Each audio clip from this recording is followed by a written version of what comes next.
le imprese guidate da donne, giusto per dare qualche dato, rappresentano il 22% del totale. Fare impresa è funzionale alla tua vocazione e alla tua missione. Crei un'impresa o usi la tua impresa per risolvere il problema che tu hai a cuore. Credo che arrivi un momento in cui ti scatta quella scintilla, no? Quel desiderio di mettere in gioco tutto te stesso e scoprire anche delle cose che magari non pensavi di saper fare. Sono stata aiutata a cambiare la visuale da cosa volessi fare a chi volessi essere come persona, come manager, quindi anche come volessi interpretare il ruolo, lo stile di leadership volessi adottare. E soprattutto alle prossime generazioni, la generazione Z e la generazione Alfa, che mettono al loro centro questa storia di impatto e anche purpose. Non è che domani dobbiamo svegliarci tutti imprenditori, tutti freelance, però domani dobbiamo svegliarci tutti felici. Più siamo felici, più siamo produttivi. Più siamo produttivi, meglio lavoriamo, più siamo apprezzati e quindi più riusciremo a essere felici.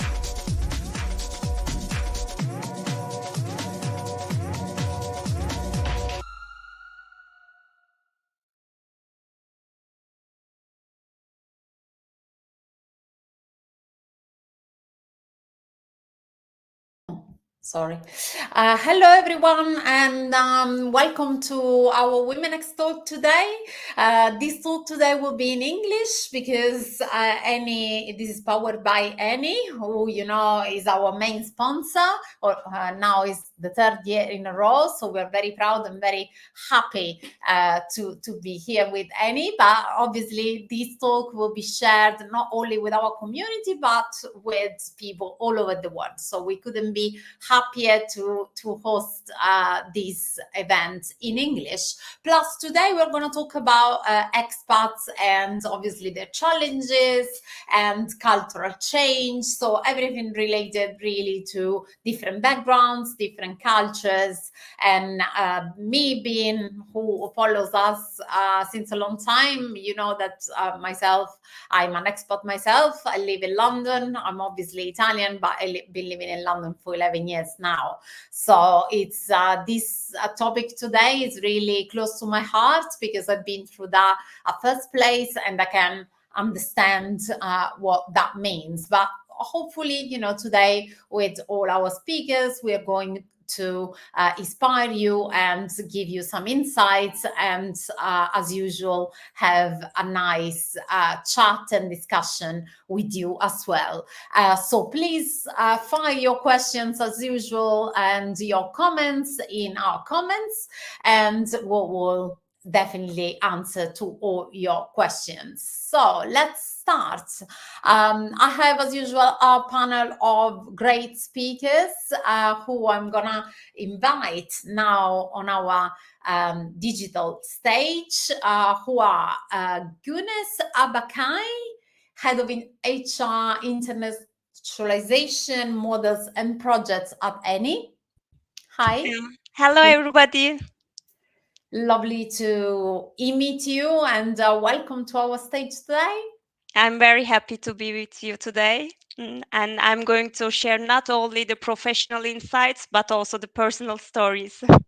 Yeah, which are always, let's say, important. Professional are important, but personal is part of it, especially when it comes to passionate people and passionate careers. Then we have Carlotta Zorzi, Partnership Manager at Shopify. She's Italian like me. She's in England like me. She lives not very far away from London, Brighton, right, Carlotta? I am based in Brighton indeed, but I'm calling you from Istanbul today. So how nice. Hopefully the internet will hold up. Of course it will. It always does. So let's be positive on that. I'm sure you met let's say our community. I'm sure you met Carlotta at Women for Impact because she's already been our speaker and also speaker in one of those talks as well. So she's definitely not new here. Marta Novella, founder of Novella Coaching and Training. We spoke a lot via Instagram and social media. So welcome, Marta. Thank you. It's a pleasure to be here today. Great. And Sabrina Colantoni, Global Brand Director of Rehau. Nice to see you again, Sabrina. It's been a couple of years. We haven't seen each other, but obviously very happy to have you here today. Thank you for having me. And I was following with a lot of interest all the nice initiatives of WomenX Impact. So congratulations for that. Oh, thank you, thank you. We've been growing. Obviously, this is not the stage to talk about that, but it's good to say that obviously we've been growing quite a lot. And for our small team, we had, let's say, intense couple of years. So, I but can all imagine. positive. So I hope. By the way, this year we're gonna be in Milan. So I hope, obviously, to see as Oh, many. then of course, yes, I will be there. Yeah, Milan is always the answer, is always the easiest place to reach. Yeah, it is. It is actually. Yeah. Good. So I'll start our panel today with a question for Guinness. Your education and career have taken you to different cultures, so USA, France, Italy. What would you say are the main challenges you faced during this international experience? Yeah, thank you again for inviting me. And yeah, I lived in 3 different countries apart from my country of origin, Turkey. So that's why I was quite excited when I heard Istanbul, although I'm from Ankara. It was like different reasons and different phase of my life, these 3 countries. Until 20 years old, I live in Ankara with my parents, and I'm also an only child and quite attached to my family. So when I was studying in Bilkent University in Ankara, I decided to do this exchange program in the United States, a year abroad. And I can describe this as a virus, let's say, because after that moment, I wanted to always travel and know the other cultures. Of course, my studies also fueled that because I studied international relations and political science.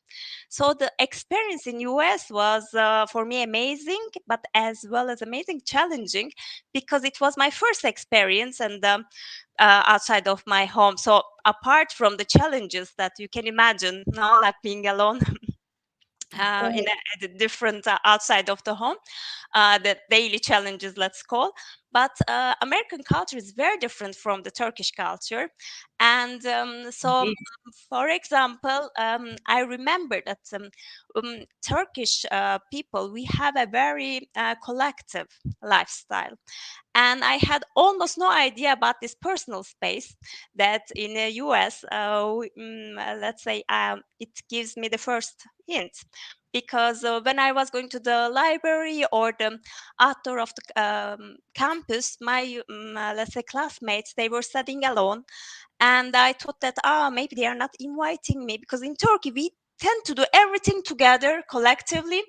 And after a while, of course, I understand that it was just a matter of the organization because you need to give the, they don't want to disturb you when you are studying.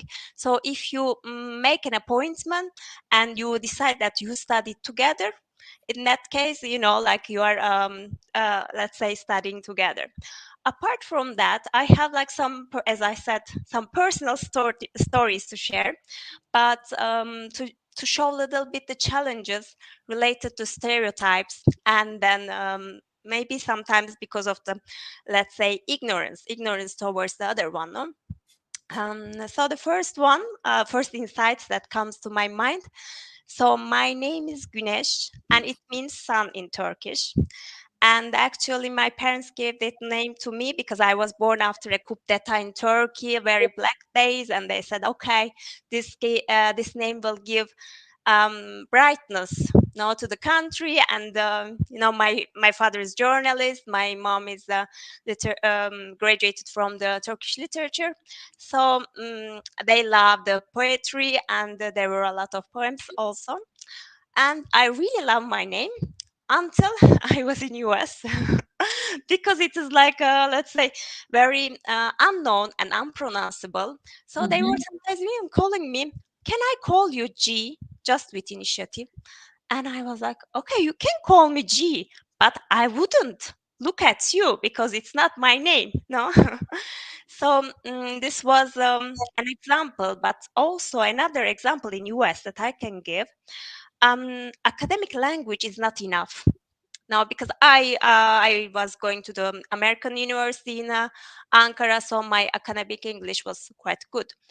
But what I suffer probably more at my first days or first months, more than days, is like the daily language, because no one was telling you the daily language and a way of saying in US. So they were asking me, "What's up?" And I was like replying, "I'm fine, thank you." And but today I was very tired, and I was telling, like all the story of my life of the day in that short time.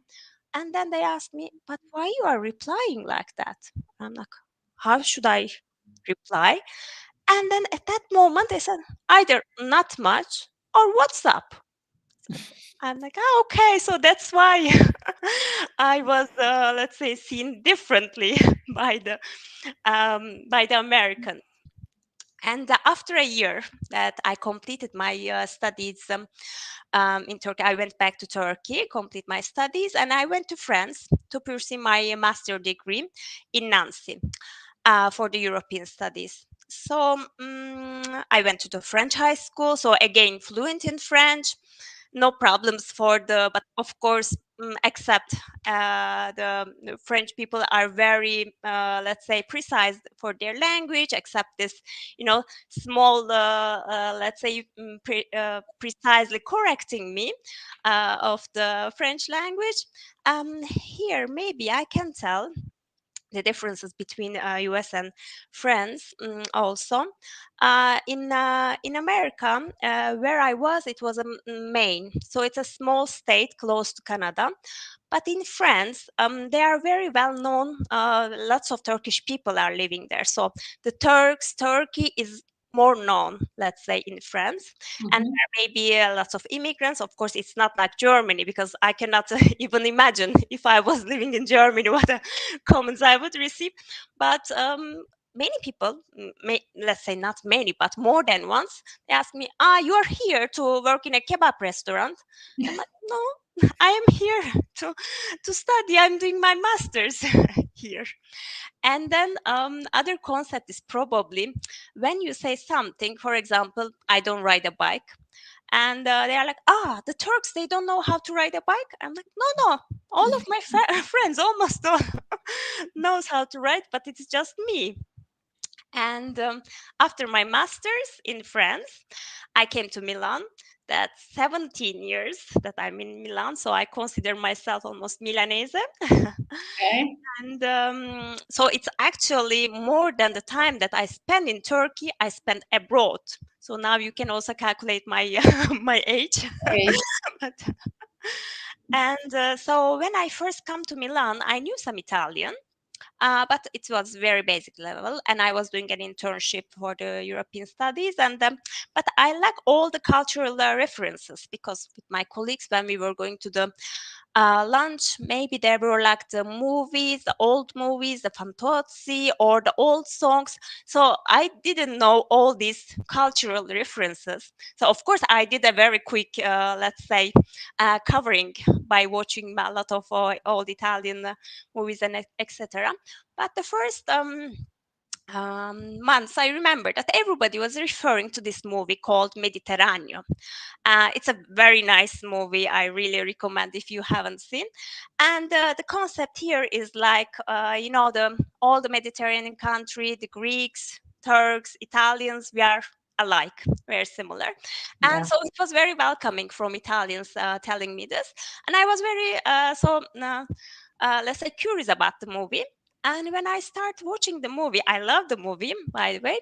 But the only character, which is Turkish, he's a thief.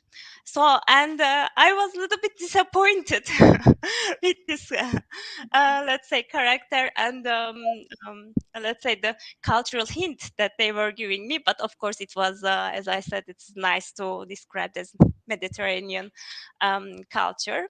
And there are a lot of sayings in Italian, like smoking like a Turk, that I don't smoke. No, true. Exactly. and also like things like Turks too that I haven't understand yet after almost 17 years, but it means like weird things, if I can say. And so these are the, like they're always, why smoking like Turk? And I'm like, I don't know, it could be from nargile. So I start also looking why it is like smoking like a Turk. And it seems that because during the Ottoman period, there was this prohibition of the smoking. And then after this time that they couldn't smoke, they start smoking even more. So the concept was actually historical. But of course, I find always like, but do you smoke? No, I don't smoke. And so, of course, I can talk until tomorrow morning. So I'm going to short it cut. But the last one that I will just mention was with one of the ex-colleague, and we were in a meeting, and usually, I studied international relations. I'm very diplomatic usually, and with my manager there was a very tempered discussion going on. And then I tried to negotiate between two parties. Now I said, but we can maybe, because let's say that we were insisting for this release by this November, and then she was saying it's not possible. And after a while, I said, but maybe we can do like at the beginning of December, so it will be, closer to our deadline. And she replied me, but we are not in the camel market like in your country. And I'm like, but in Turkey we don't have camel markets, because I didn't know how to also reply to these comments, let's say. But yeah, it is like, and I'm married with a half Italian, half Egyptian. And my husband is like a quarter Calabrese, quarter Milanese. So if I'm going to continue really with the other comments and with my daughter, we will go ahead with, as I said, all night. So I shorted cut here. Thank you, Ganesh. Yeah, so I couldn't, let's say, agree more on what you said. And actually, we haven't got enough time for me to tell about, stories and things that happened to me in this country, right? I can imagine, yeah. To start with the name, I feel your exact same pain, to the point that in England, I'm not even called my proper name. I'm called Ellie, because it's easier for the Brits to pronounce, because they're not really good at languages. Now Carlotta's gonna kill me because her husband is British, but unfortunately they struggle with other languages, because obviously their language is spoken everywhere in the world. So it's difficult for them to really embrace different pronunciations and different things. So I came up with a new name, and Ellie is always fine for everyone. But unfortunately, I have some stories like on the COVID NHS app, my name was wrong. So I had problems when I had to get my vaccine in contracts, work contracts. I had my name spelled wrong. So it's a pain. It's really a pain. And in terms of obviously the cultural difference, apart from jokes, I think it's very important what we're doing today. Is really great that Annie decided on this topic, because it seems now we're telling kind of the funny stories, because it's always good to kind of put some positivity on things, but actually it's not really easy when you move to another country, when you have to work in another country with people who have let's say completely different culture, completely different approach on things. Personally, I'm a very sociable person. I'm very, very Southern European person. I'm very Southern Italian person, right? So for me, moving to a country where social interaction sometimes is seen like rude kind of thing has been pretty hard, I have to say. So I think your experience is definitely resonate with me, and I think resonates with a lot of people. That's why I just wanted to extend also to the other people here. I know Sabrina also, let's say, had to deal with German culture, which is also kind of different from the Italian, and sometimes goes. So, what are some stories Sabrina, as well. Yeah, I mean, there are plenty of stereotypes everywhere, So when moving to Germany, I mean, when I was working with South America, I'm reconnected to what you were just saying. When I was working with South America or with France or with Spain, we were kind of similar, So actually, it was easier to get in touch or to have a social connections or to make friends because basically we have differences, but the core is very, similar. But actually, when I was going to Germany, I was really like getting a feeling, what does it mean to be an outsider? And in spite, I found amazing people everywhere where I was working, but actually there are difficulties, especially in the beginning. So even because countries like, for example, Germany or France, they're not really helping you to get into that, right? So certain things, even doing a document by the municipality or really having really daily stuff at the supermarket, you don't get any help actually, because they are, as you were mentioning, their way of saying things, their habits, their way of doing things maybe in a different way. And I think the real moment, if I can say just this little thing, the real moment where I was feeling what does it means to be a foreign person not well accepted within the country is it has been the first day of the COVID time. Because I was working in Germany at the time, and I was traveling with a flight on Monday, and then I went to Germany as usual. And all of a sudden, this was exactly the same day that this COVID mess was starting. And actually, they asked me to leave the office because I was Italian. Because the mass was starting in Italy, and actually, since I was Italian, the colleagues from Germany, they did not want to have me in the office. And I had to leave. And then I had to go home, and then I was telling myself, okay, then I will travel back to Italy with a car. And on my travel, I had to stop to sleep in Switzerland. And in Switzerland, they were not allowing me to stay in the hotel room because I was Italian. And actually, that's the first time where you really realize what does it means that you are actually excluded, or you cannot access certain basic things because you are part of a certain country. And that's a feeling that I think it's horrible, right? Because you cannot do nothing about that. It's not your fault. You're coming from that specific country. That's the problem. And I think that this is something that everybody should try at least once on his own skin before, to treat other people in a certain way. And it's not, I mean, you can understand, so when you sit in the country, you have your own narrative, your own story, and something which is different is carrying you. So the good thing in all of this is that what we are discussing here today, and in many companies, in many organizations, we have the chance to travel, we have the chance to meet other people.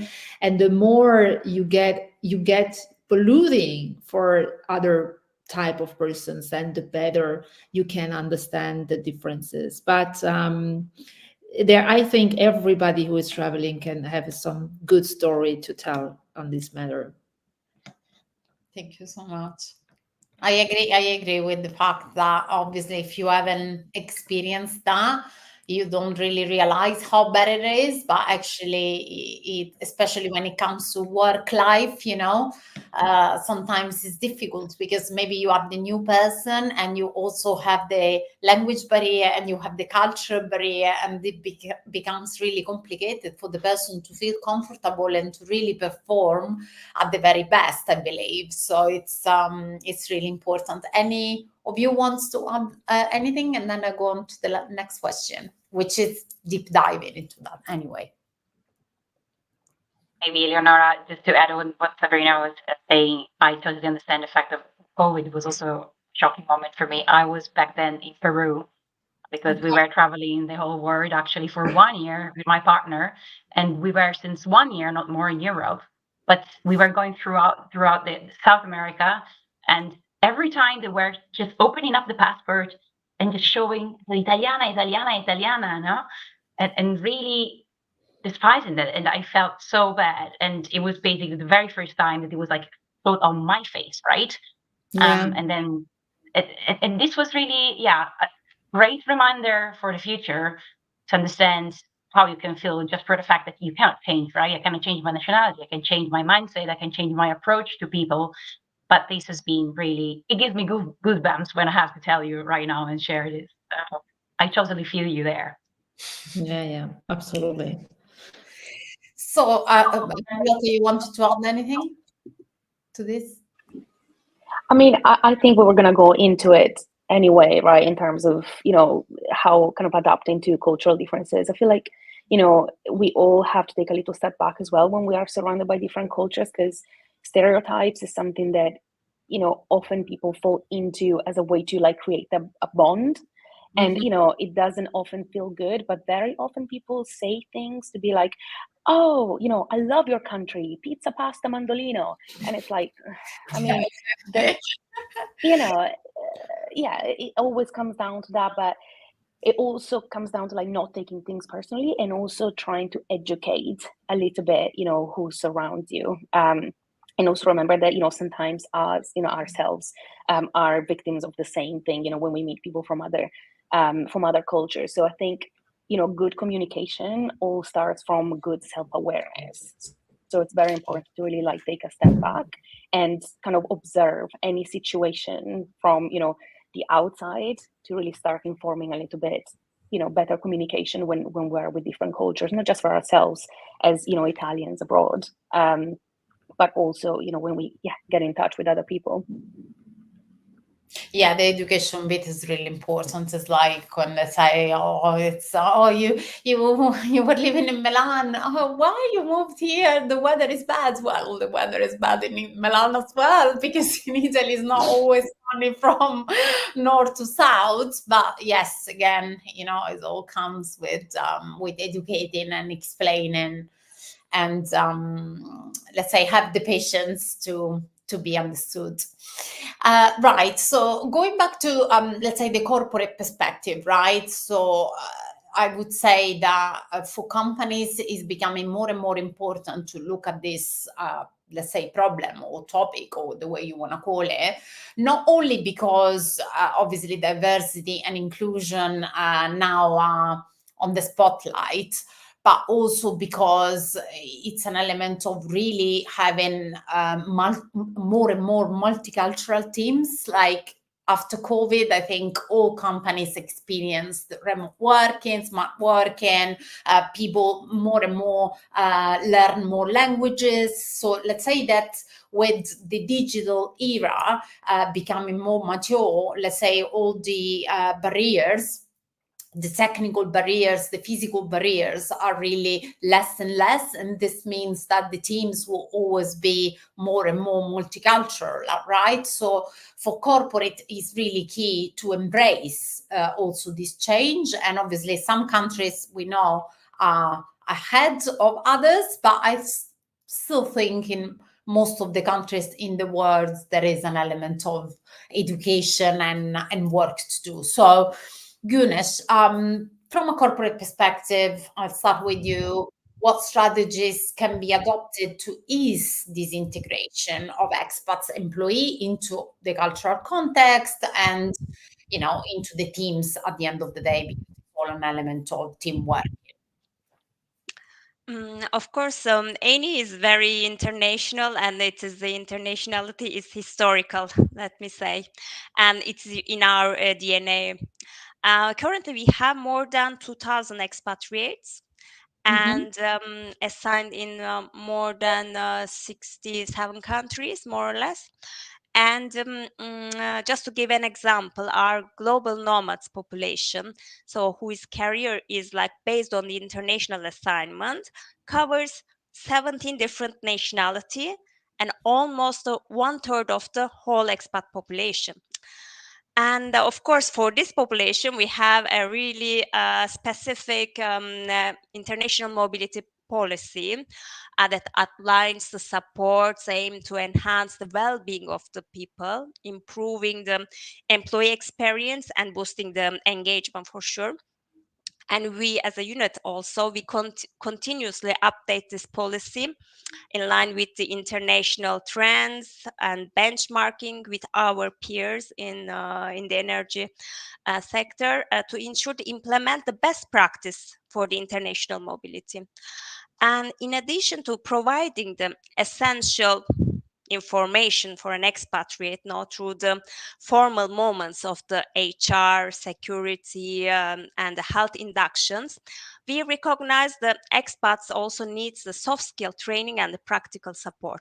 So, for example, we have the language courses, and offered before and during the assignment of this host country, and for both employees and if they are going with family members, accompanying family members. And we foreseen also cross-cultural training. It depends on the country, because some countries require induction to cover behavior and the customs to be respected in the host country. So both in the professional but also the social context. We have the working partner support. So, for example, an expat, if he's assigned, she is assigned with a partner, we aim to integrate the partner into the working life of the country by professional academic training courses or the career counseling services. And we also foreseen an online course called Easy Landing. So you understand from the name also, to have a smooth introduction, let's say, to the different culture. And this online course has, let's say, the country guides, because I said we are on the many different countries. So they are prepared, these country guides, thanks to our expatriate or the local employees that they are working.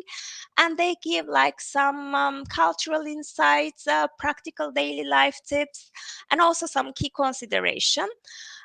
Of course, this course is now also boosted with D&I matters, so let's say diversity and inclusion initiatives, and mental health supports providing by the company.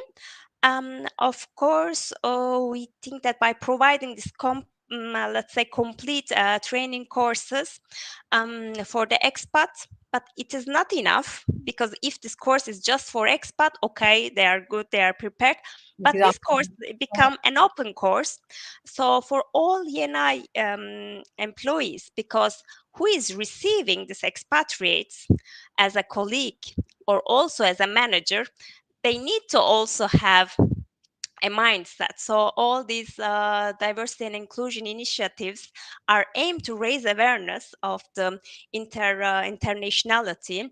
And of course, this helps also, let's say, the other side, that is receiving the expat part. And we also have this buddy program, which is also very, let's say, a soft program. Yeah, the buddy.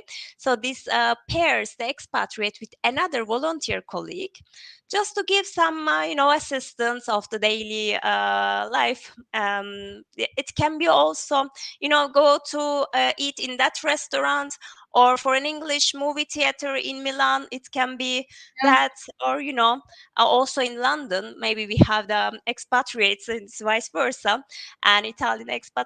But if you want to eat certain things, you can buy from that supermarket. So let's say, of course, there are informal moments that maybe you can have a lunch with your buddy, you can call. So these are like the volunteer colleagues that they are, let's say, available for this kind of, let's say, help for them, for this population. And there are also some team building activities. They are mostly dealt, of course, by the units that they decide, but by going to the go-kart with the locals and expatriates together, or the bowling and dinners and the team lunch together. And probably it's worth to mention here that we have a canteen offering a variety of food, of course. So if an employee prefer to not eat certain food because of religious reason or the dietary reason, they have always different options. And we have also the praying rooms available in the offices. Thank you, Gunas. Yeah, so definitely it's important to train the person, but I agree that the key thing is to train the colleagues because they need to kind of understand how to obviously deal with that person, including not only the language, but also the cultural thing. Personally, I think there is an element of respect that you always need to have for that person cultural background, meaning certain things should look normal. I always say when it seems a basic thing, but I think we will win on diversity when we will have people with a turban or people completely different entering the room and being considered exactly as the same other people who are in that room in that moment. That's probably what we need to achieve, and you need a lot of education training, respectful behavior, patience, and also an effort. I think is an element of an effort to make sure that person feels welcome. And sometimes, as you said, there are a number of things you have to do extra. So maybe taking that person out once more, or having an extra lunch with that person, because it's not as easy as the person in the country to engage. So Exactly. I totally agree. So I'm gonna go around the table just quickly to see whether you have other suggestions for companies to share in terms of obviously making sure the expats are feeling welcomed and comfortable in the workplace. Who wants to start? Maybe I can start just quickly because I think Annie is doing a great job, and it is clear that you are a company with a deep experience on that. But we're sitting in a company that has not this experience at all. So actually, we do not have this kind of internal system. So it is very much important to give at least the managers certain tools on how to manage their team.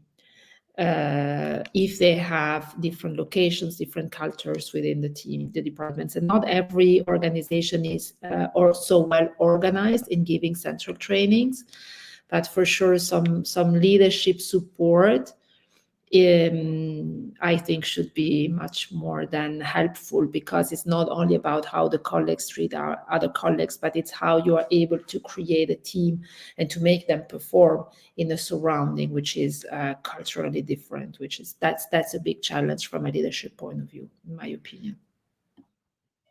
Totally. And if I might jump into that, I completely agree. Like, leadership has a lot of responsibility when it comes to creating that culture of diversity and acceptance, right? And speaking from my perspective, well, Shopify specifically is a remote company. I work for other organizations that weren't fully remote, but in a remote context, you don't really see each other. Like, it really removes a lot of what could be preconceptions if you were to work in person. So in a way, like, I think that's quite positive.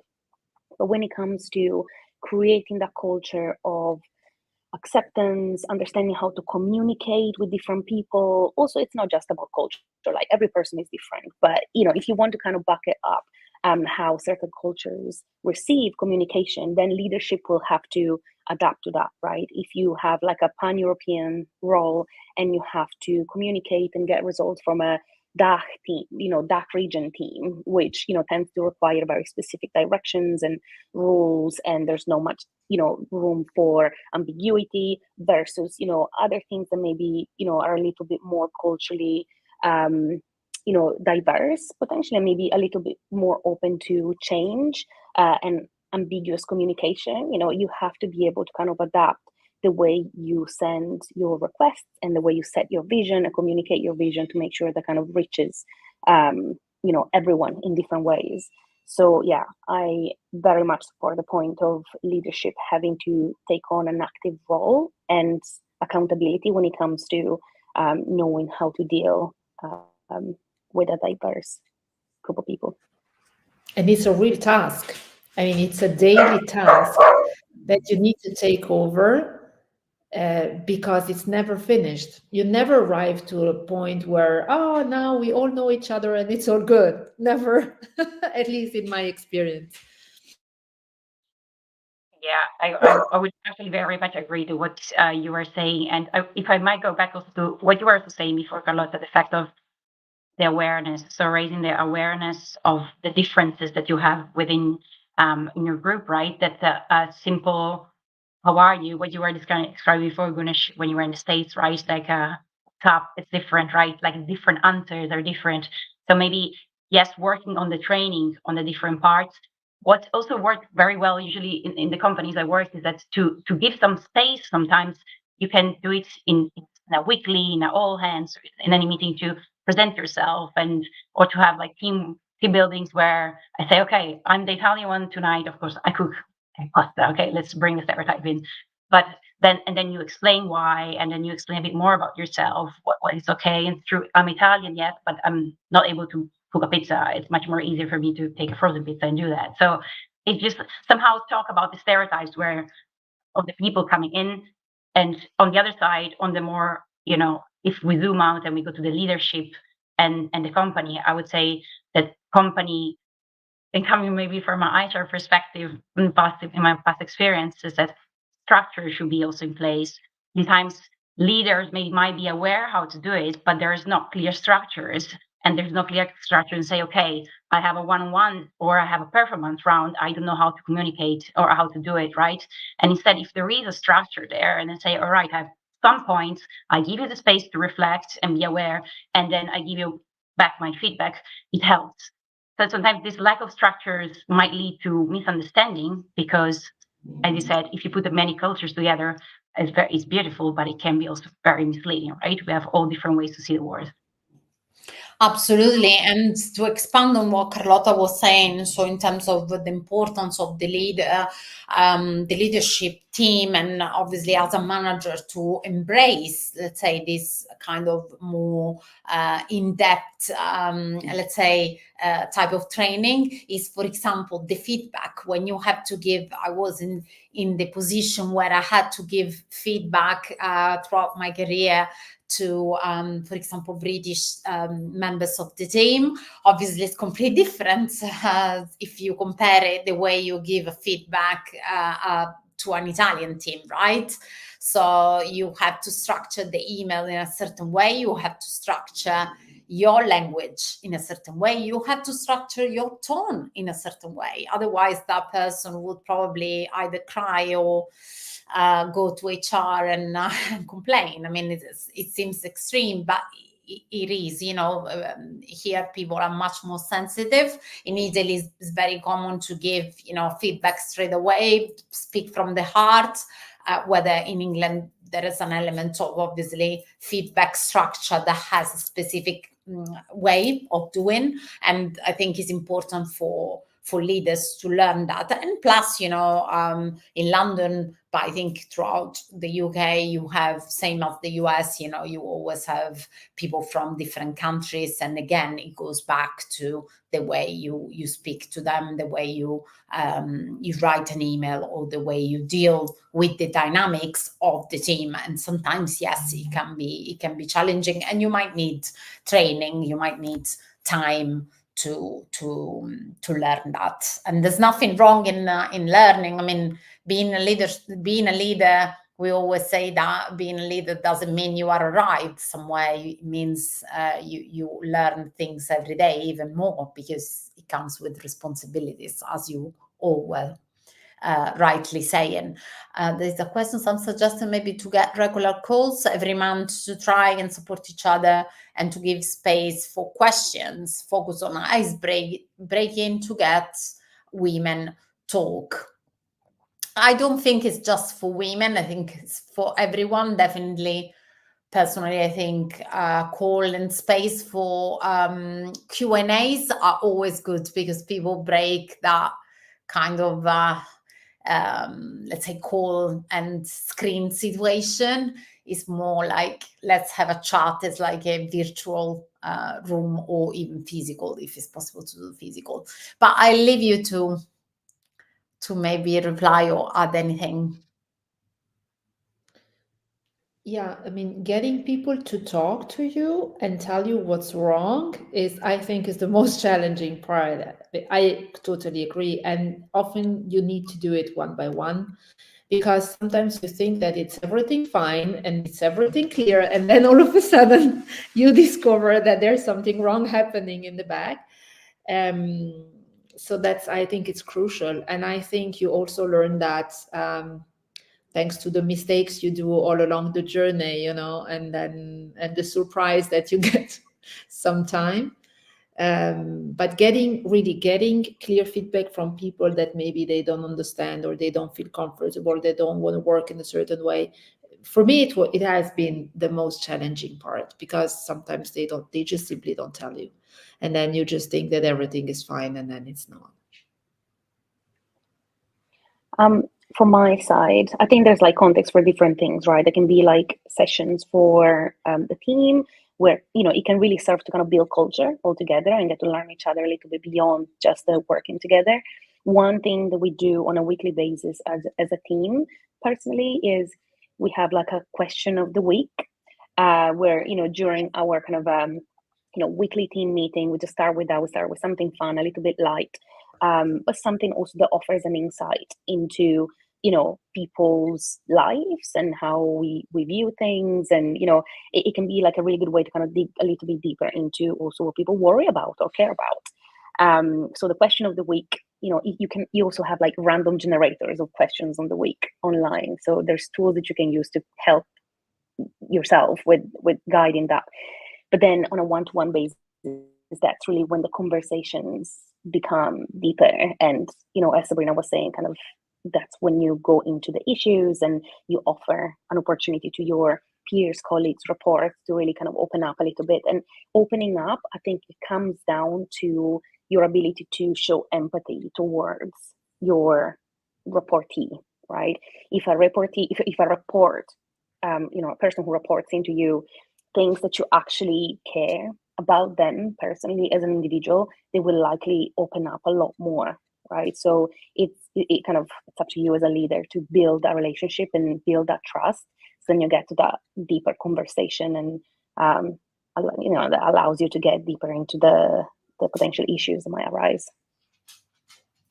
And not just issues, right? Also about what people care about. Yes.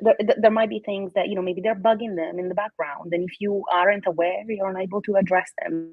And if you are aware, then you can potentially help. So it's not just issues. It can also be something to leverage in the long term for the good of the relationship. Yeah, totally. It's all about what is the perception of the person and why doesn't feel comfortable. Sometimes might be a word, might be your tone, might be the way you dress. You know what I mean? It's like, it's so different. Something that for you might be the simplest thing in the world, for someone else might be the most complicated or the most difficult to address. So I agree. Let's say exercise listening, I would say, is important.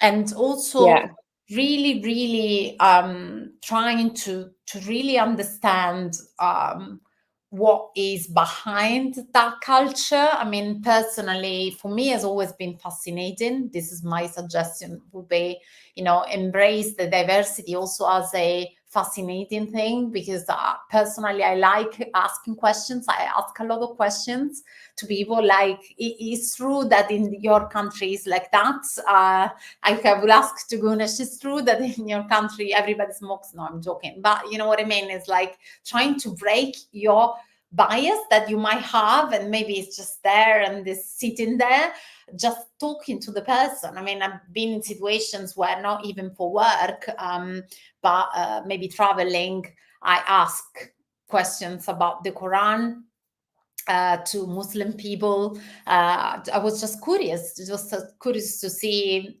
more through, what we sometimes hear from the media or just online, but from people who are actually from there. So my suggestion would be obviously to get train yourself as a leader, always exercise that, but also never lose that curiosity and ask questions and understand what beautiful can be in a different person.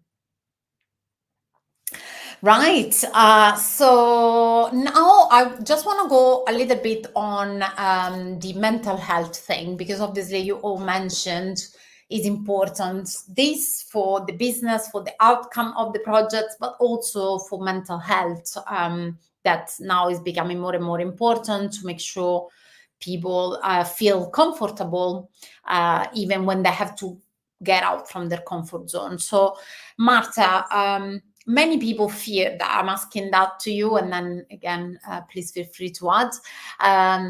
Many people fear that, fear to go out from their comfort zone, embark in new experiences.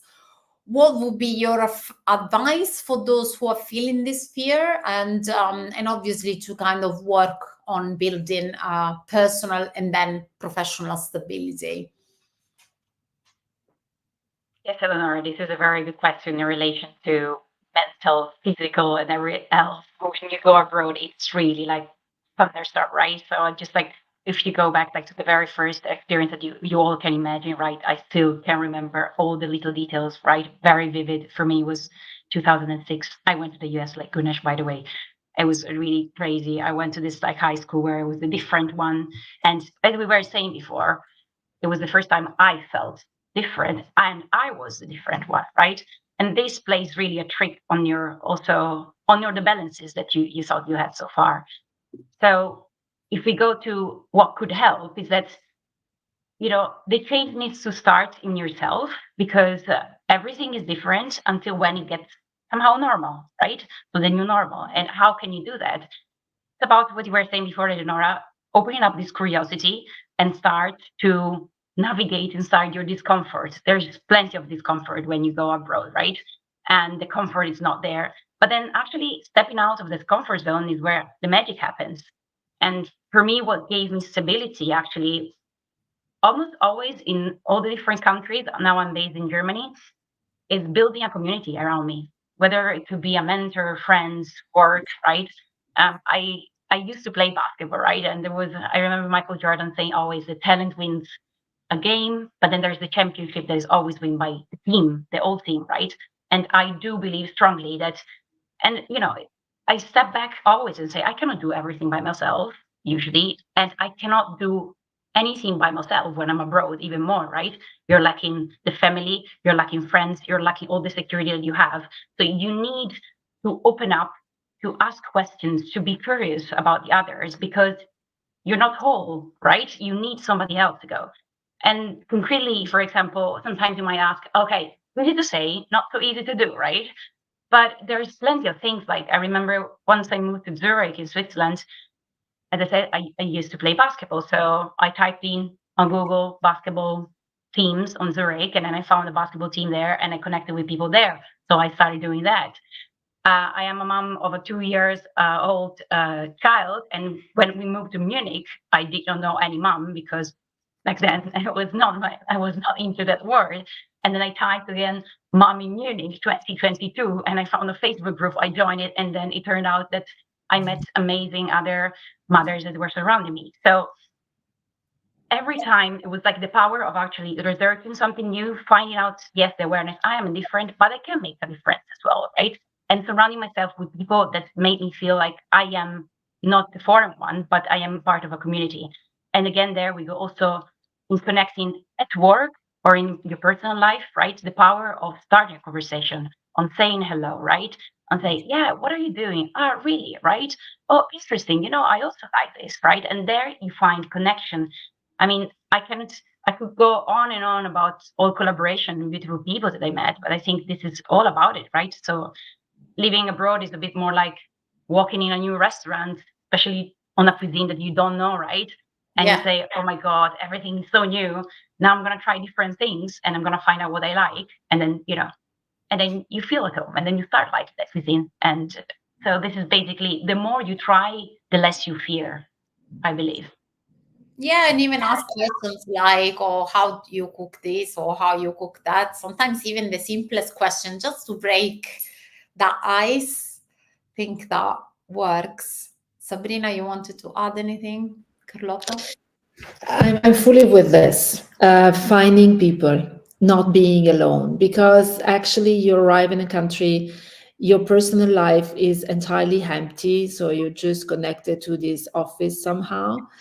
And finding connections, so finding people to share, to talk, to get some support, it's really crucial. It's really, really crucial. So I'm absolutely with you on this. So that's really helping to overcome that daily difficulties that make you feel alone, you know. So like staying in general, you are in this furnished bed apartment, you know, so actually you don't want to stay there, and then you just like look forward to go back home.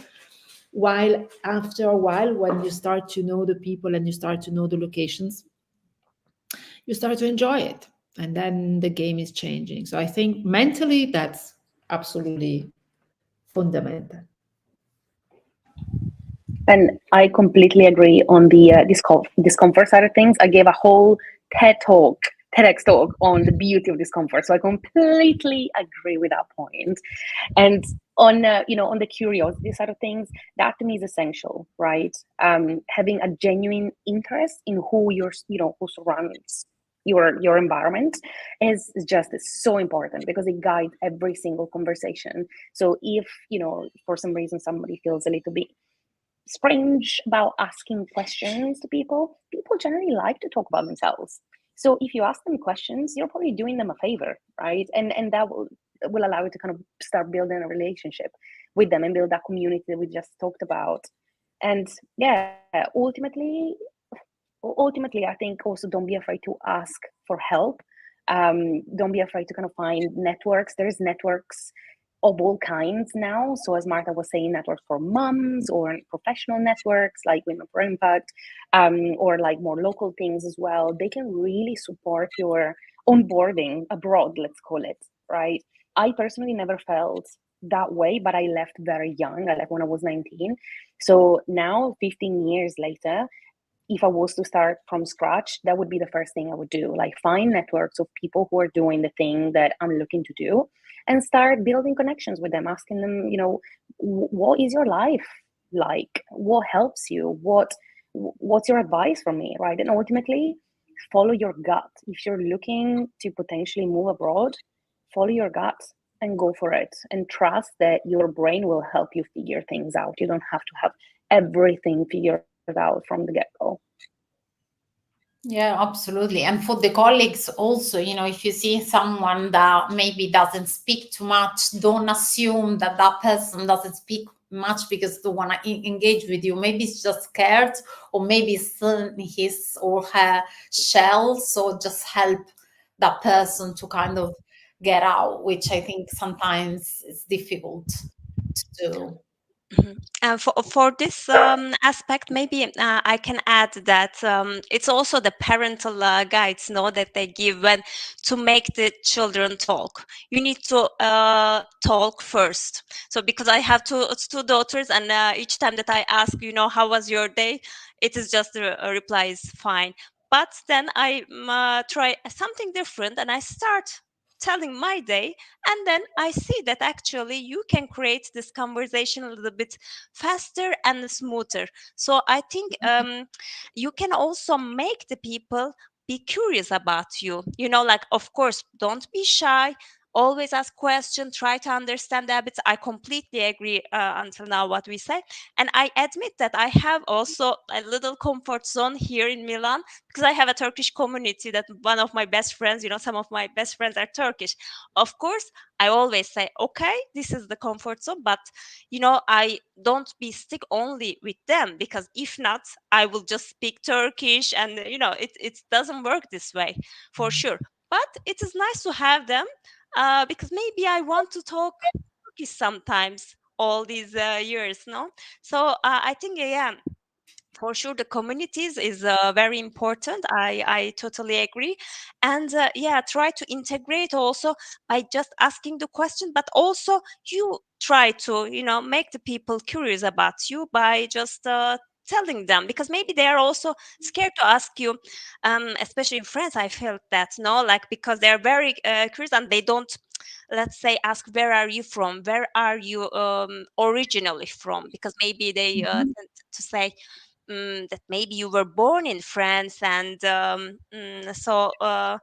they let's say they try to, but I usually say I'm from Turkey. So you kind of ice break by you telling them, and maybe trying to tell some let's say insights, so that this trigger a little bit more the conversation. Thank you so much, Gunesh.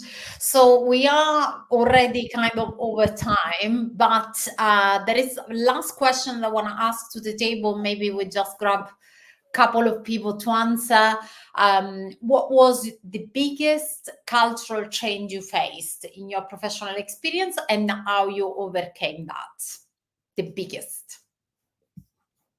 A couple of you. Who wants? I can go if you want. So for me, initially it was the formality levels.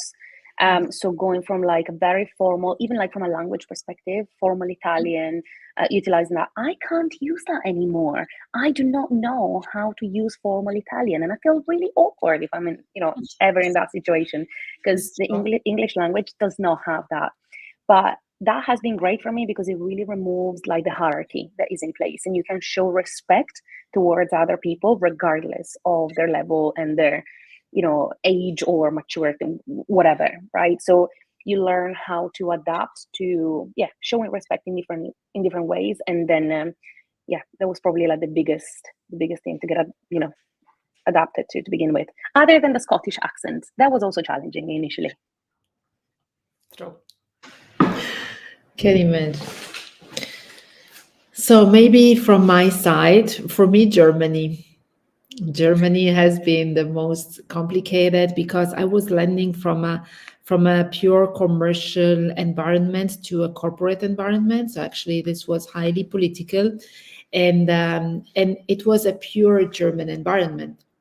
So at the time I was the only one arriving, like it was like, so the beginning, I really have to thank you, and this is reconnected. I have to thank you a couple of colleagues that they were really helping me to go through that, explaining me the backgrounds and things like that. So again, like in your journey, you can always find someone helping you. So even if you're shy, even if it's difficult, even if you want to hide under the carpet, so getting help, as Carlotta was mentioning, not being afraid to ask for help or to make a question or to try to, and also taking the time to understand. You don't need to get everything after 2 days. Take your time and really try to get through it, because then the fun starts afterward. Absolutely. Sorry, I'd say because I have a smoothie, let's say that I have a bit of both experience with Carlotta and Sabrina, because I really relate when Carlotta was saying, oh my God, so difficult to relate against this formal part of being Italian, right? I've been also very long abroad, right, in different cultures, and I remember once I went to Switzerland, actually I had to work for an Italian company with Italian colleagues whose their experience abroad was the first one. And for me, it was like, oh, really? Do we do such long meetings? Do we stay so long at work? I mean, it's just like we're done, right? So we go, and it was like really shocking to go back there and having Italian HQ with a very different approach to customers, for example, and wanted to export that in a very traditional Swiss environment. Oh, it was a blast actually to put this together, like the request, right? And on the other side, when I went to Germany, and I actually realized there is a difference between Switzerland and Germany, because everybody said, DACH is everything equal, right? Switzerland, Austria, Germany, same thing, but different, right? As they say in Asia. But actually, it is different, because in Germany, they were much more direct, right? To the point. And again, it was lost again. I was like, oh, okay, meetings, 45 minutes. We have to cover 30 topics. And we actually do cover 30 topics in 45 minutes. But, in every time I realized that one thing it was important to remember what was my authentic self, right? I like to interact, I like to be more, and there was nothing wrong with that, but there are some structures and some ways. So we go back to respecting also the cultural structures that you find in the place where you go, and to adapt to that, right? So after many years in Germany now, I know that it's good to have a very clear and focused agenda to have, and just go for it. But there is space also for small talk. However, maybe it might be different. And as we were saying before, I don't know, like the Italian way of being is a bit more different and perceives it as different. So yeah, take away, keep your authentic self, adapt to the culture where you're in. Yeah, no, I mean, I had a colleague once. She was German. She was even printing the agenda and then sticking with the glue the agenda on the notepad. That was very funny, I found. But she was like, "Oh yeah, but I need to have that in control. I can't just see the writing because back in time it was 10 years. Yeah, it was when I moved here, so we didn't have the digital part, right? So for her, it was a way to have them really, really clear and not written by hand that can have some mistakes or funny. Right. So the last thing that obviously can I add something about, as we were talking about Germany, just the training experience now, because very quick. Because no, because like I'm an active trainer and I did training the different countries, and just to give you this example, now the training in Italy we start at 9:30. After drinking coffee together, we smoothly transition to the training session. So in Germany, when I was giving the training, they told me that 8:30, so they were ready 8:20, laptop ready, coffee already drunk, and like the pen pencil ready. And I'm like, but no one wants coffee. No, so I was not ready, to be honest. So in the second day, of course, I was also okay. Now I am ready to this setup. And after Germany, also in Norway, maybe I was expecting the same, let's say, precise. Timing, but they have their own rhythm, and maybe they also finish sooner to get profits better to the daylight. So I think it is very important also to tailor made like agenda for myself. So by knowing each culture's specificity, and like in Indonesia also, besides the coffee tea break, maybe I need to the break also for the praying, just to give an example. In US we had the lunch in the office, just like a quick lunch, and not like going to a lunch. So this is like just to add the a little bit more flexibility and understanding what is behind the request would help. Thank you. Sorry for interrupting. Thank you. No, it's okay. It's okay. It's all good. It's all very nice to hear. So the very last thing, this is a tradition that we do in these talks. I have to ask you to share with our audience a message or a book that you want to suggest, obviously related to what we've discussed today. Who wants to start? So my message is go, do it, go, travel, because for me, the intercultural connection, working internationally, it's absolutely a great experience that it's making you grow entirely. So I really recommend, even to people that are a bit older, because in general we say the young people have to travel. No, I was moving to Germany. I was already, I don't remember, 47, 46.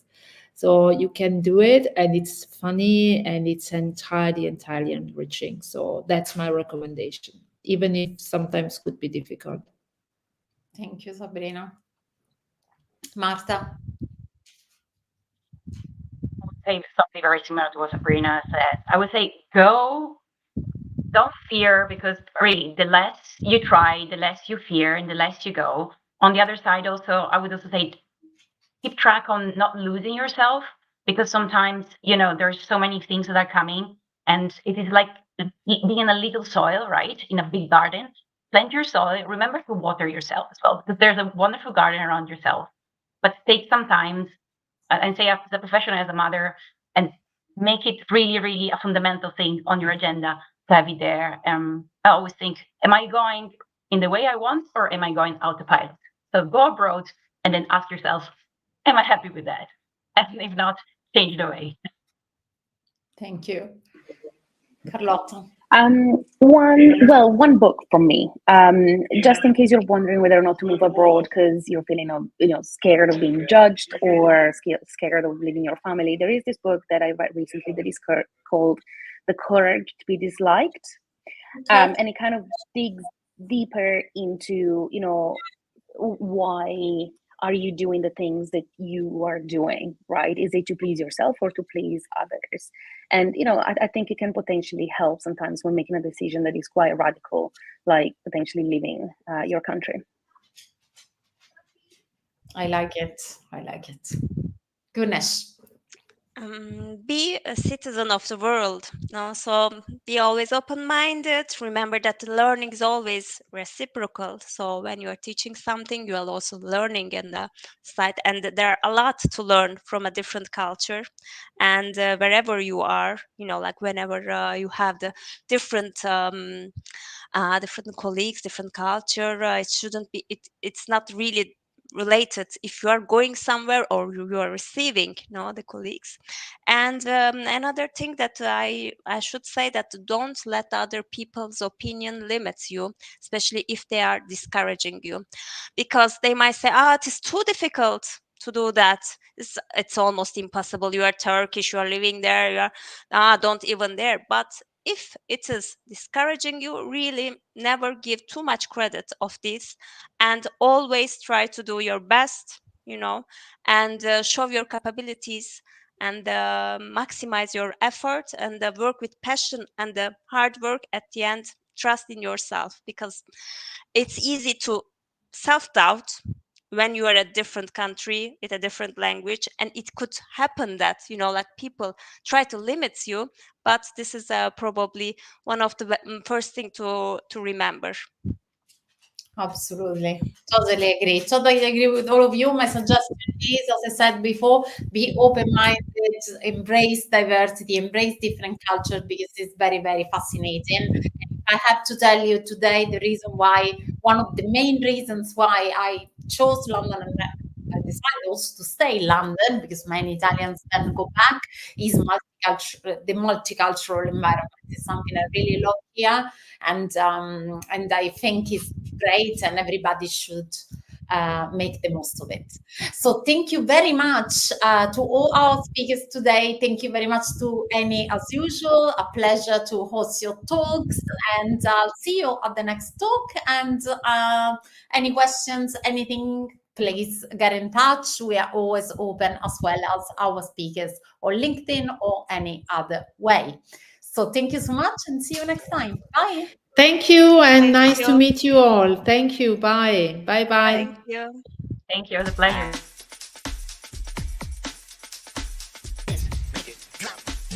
In Italia le imprese guidate da donne, giusto per dare qualche dato, rappresentano il 22% del totale. Fare impresa è funzionale alla tua vocazione, alla tua missione. Crei un'impresa o usi la tua impresa per risolvere il problema che tu hai a cuore. Credo che arrivi un momento in cui ti scatta quella scintilla, quel desiderio di mettere in gioco tutto te stesso e scoprire anche delle cose che magari non pensavi di saper fare. Sono stata aiutata a cambiare la visuale da cosa volessi fare a chi volessi essere come persona, come manager, quindi anche come volessi interpretare il ruolo, stile di leadership volessi adottare. E soprattutto alle prossime generazioni, la generazione Z e la generazione Alfa, che mettono al loro centro questa storia di impatto e anche purpose. Non è che domani dobbiamo svegliarci tutti imprenditori, tutti freelance, però domani dobbiamo svegliarci tutti felici. Più siamo felici, più siamo produttivi. Più siamo produttivi, meglio lavoriamo, più siamo apprezzati e quindi più riusciremo a essere felici.